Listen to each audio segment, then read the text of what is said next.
tensions between the Democratic Republic of মধ্য আফ্রিকার দুই প্রতিবেশী দেশ রুয়ান্ডা ও কঙ্গোর মধ্যে সংঘাতের সূত্রপাত ১৯৯৪ সালে। রুয়ান্ডা গণহত্যায় হুতু সম্প্রদায়ের মানুষ সরাসরি অংশ নিয়েছিল এমন দাবির ভিত্তিতে কঙ্গোর সঙ্গে বিরোধে জড়ায় রুয়ান্ডা। ৯০-এর দশক থেকে শুরু হওয়া এই সংঘাতে এখনো পর্যন্ত প্রাণ গেছে ৬০ লাখেরও বেশি মানুষের। রুয়ান্ডার সমর্থনে M23 বিদ্রোহী গোষ্ঠী কঙ্গো জুড়ে অরাজকতা চালাচ্ছে এমন অভিযোগও আছে শুরু থেকে। এমন বাস্তবতায় কয়েক দশকের এই সংঘাতের অবসান ঘটাতে যুক্তরাষ্ট্রের মধ্যস্থতায় ঐতিহাসিক শান্তি চুক্তিতে স্বাক্ষর করেছে কঙ্গো ও রুয়ান্ডা। রয়টার্স নিশ্চিত করেছে ২০২৪-এ প্রস্তাব করা এই চুক্তি অনুসারে ৯০ দিনের মধ্যে পূর্ব কঙ্গো থেকে সৈন্য প্রত্যাহার করবে রুয়ান্ডা। তবে এতে করে সংঘাত আদৌ বন্ধ হবে কিনা এ নিয়ে সংশয় থাকলেও শান্তি চুক্তির ফলে অর্থনৈতিক মুক্তির স্বপ্ন দেখছেন রুয়ান্ডাবাসী।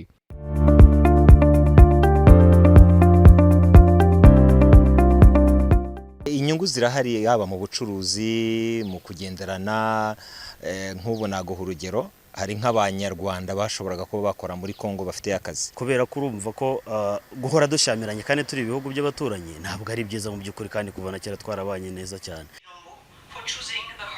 বিপরীতে নিরাপত্তা নিয়ে এখনো সংশয় কাটছে না কঙ্গোর বাসিন্দাদের। চুক্তির প্রতি সম্মান জানিয়ে রক্তপাত বন্ধের আহ্বান জানিয়েছেন তারা।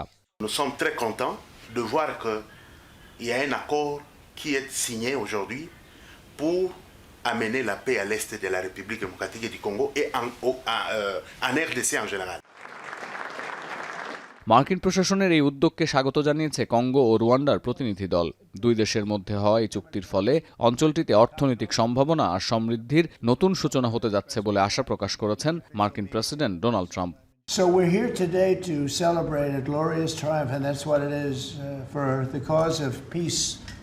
And this is a long time waiting, the signing of a historic peace agreement between the Democratic Republic of the Congo and the Republic of Rwanda. In addition Reuters বলছে কঙ্গো ও রুয়ান্ডার মধ্যে শান্তি চুক্তি কার্যকর হলে লাভবান হবে পশ্চিমারাও। পূর্ব কঙ্গোতে যে দুর্লভ খনিজ লুকিয়ে আছে তার বাজার মূল্য অন্তত $24 ট্রিলিয়ন। সংশ্লিষ্ট সূত্র বলছে এই অঞ্চল থেকে খনিজ আহরণে যুক্তরাষ্ট্রের সরাসরি সম্পৃক্ততা নিশ্চিত করতে চায় বর্তমান ট্রাম্প প্রশাসন। খনিজ আহরণের পুরো খাতটির বড় অংশ নিয়ন্ত্রণ করে চীন, যেখানে গ্রিনল্যান্ড বা পূর্ব কঙ্গোর মতো অঞ্চলে প্রবেশাধিকার পেলে বেইজিংয়ের সঙ্গে দুর্লভ খনিজের বাজারে টক্কর দিতে পারবে ওয়াশিংটন। সতীর্থ কর্মকার, এখন বিশ্ব।